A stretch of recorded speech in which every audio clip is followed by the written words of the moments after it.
यार Bray Wyatt के इस तरह चले जाने के बाद शायद ही कोई ऐसा होगा WWE यूनिवर्स में जिसको दुख नहीं हुआ होगा। वैसे तो हमेशा कहा जाता है कि जो समय होता है ना वो हर चीज का दर्द भर देता है, लेकिन किसी के चले जाने का गम हमेशा दिल में वैसा ही फील होता है जैसे वो फर्स्ट टाइम में हुआ था। ब्रे वाइट की फैमिली आज भी स्ट्रगल कर रही है, लेकिन WWE कम्युनिटी की वजह से उन्हें बहुत सारा सपोर्ट तो मिला ही है। तो ब्रे वाइट के सबसे करीबी दोस्त ब्रॉन स्ट्रोमैन अक्सर ब्रे वाइट की फैमिली से मिलने जाते ही रहे हैं। एंड हाल ही में जब ये पिक्चर सबके सामने आई और पोस्ट हुई तो एक बार फिर से सबकी आंखें नम हो गई, क्योंकि ब्रॉन स्ट्रोमैन ब्रे वाइट की फैमिली के साथ टाइम स्पेंड कर रहे थे, उनके बच्चों को डिनर पर लेके जा रहे थे। ये सब देख के यार कितना कूल लगता है ना कि भले ही ऑन स्टेज वो कैसे भी हो, लेकिन बैक स्टेज एकदम ह्यूमन है, एकदम इंसान है, आपके और मेरे जैसे, चाहे वो कितने भी मॉन्स्टर अमंग मैन ही क्यों ना हो। सो इस चीज के लिए ना बहुत बड़ा thank you Braun Strowman and rest in peace Bray Wyatt, आपको हमेशा याद किया जाएगा। वैसे आप देख रहे हैं रेसलमैनिक्स एंड सब्सक्राइब करना तो बनता है। तो वेल गाइस, जो चीज सुनने के लिए आपने इस वीडियो पे क्लिक किया है ना, फाइनली उसकी बात कर लेते हैं। क्राउन जूल्स अब बस 3 हफ्तों में होने ही वाला है। बहुत ही कम समय बचा है इसको होने के लिए और WWE के पास बहुत ही कम समय है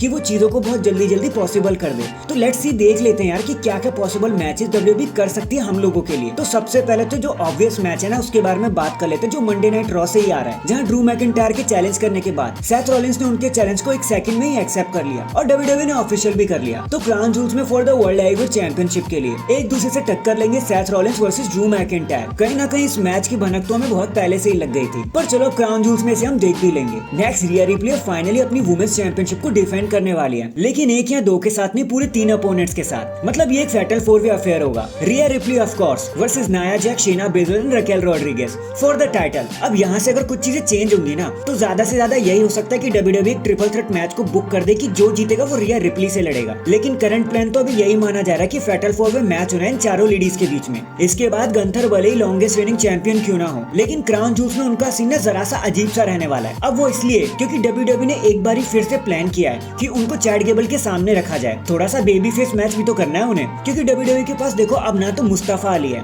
और ना ही मंसूर है, जिसे लेकर WWE कोई रिलीजन गेम प्ले कर लेगी। मानते हो ना रिलीजन को देखकर कैसे करती है WWE सऊदी अरेबिया में।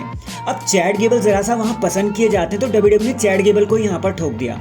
देखो अभी तो ये अर्ली प्लान है, मुझे पता ही चेंज हो सकते हैं, लेकिन अगर चीजें इधर उधर नहीं होती तो हमें एक बार फिर से चैट गेबल ही देखने को मिलेंगे गंथर के सामने। और क्या पता इस बार वो सबको शॉक करके टाइटल जीत ही जाए। आपको क्या लगता है, कमेंट करके बताना जरूर। नेक्स्ट, रे मिस्टीरियो के आराम करने का समय बिल्कुल खत्म हो चुका है, क्योंकि उनके लिए तो 2 प्लान निकल कर सामने आ गए हैं। सबसे पहले तो यार एक 1-on-1 मैच ही है, जहाँ पे वो अपनी यूनाइटेड स्टेट्स चैंपियनशिप डिफेंड करेंगे against the almighty Bobby Lashley. So अगर फिर से फ्राइडे नाइट स्मैकडाउन में अगर ODC Jones Bobby Lashley and company को ज्वाइन कर लेते हैं ना, तो फिर ये मैच 1-on-1 से चेंज होके 8 मैन टैग टीम मैच में बदल जाएगा। मतलब Rey Mysterio, Santos Escobar, Carlito and Dragon Lee versus Bobby Lashley, Street Profit and ODC Jones. वैसे ड्रैगन ली के लिए एक मैच और भी था, जहां वो कैमरियन ग्राइम्स के साथ टैग टीम करके Austin theory and Grayson Waller के साथ लड़ते, लेकिन मुझे पता है WWE इस मैच को अपने स्मैकडाउन के किसी एडिशन में ही बुक कर देगी। सो फिलहाल के लिए तो अभी यही देखने को मिलेगा हमें रे मिस्टीरियो के साथ। इसके बाद Cody Rhodes and Jimmy Uso भले ही अभी टैग टीम चैंपियनशिप को लेकर खुश हो रहे हो, लेकिन उनकी एनिमी टेरिटरी तो जरा भी कम नहीं होने वाली, वो तो और बढ़ गई है। तो इनके लिए कुछ प्लान्स लीक हो चुके हैं। सबसे पहले तो ऑब्वियसली जजमेंट डे अपने रीमैच को मांग ही लेगी। अगर मंडे नाइट रॉ में इनका रीमैच नहीं होता है तो जजमेंट डे अपना रीमैच ले ही लेगी, मामी ने तो कहा भी था। एंड अगर ये चीज नहीं हो रही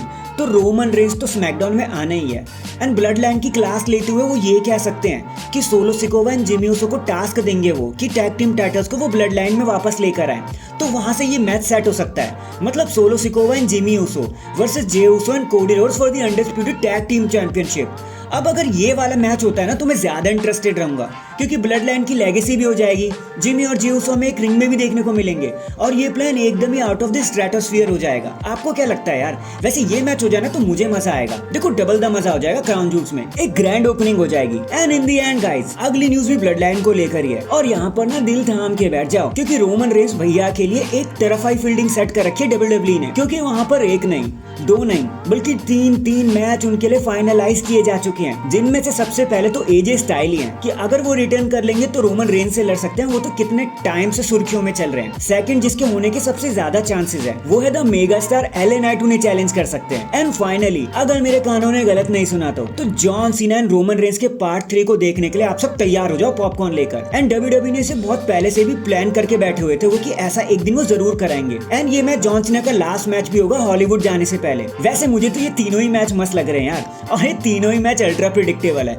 हम सब जानते हैं कि चाहे एले नाइट हो, एजे स्टाइल हो, जॉन सीना हो, जीतना तो रोमन रेंस को ही है। रेसलमेनिया 40 से पहले उनके टाइटल को छूने के बारे में आप भूल ही जाओ, वो तो कहीं नहीं जाने वाला।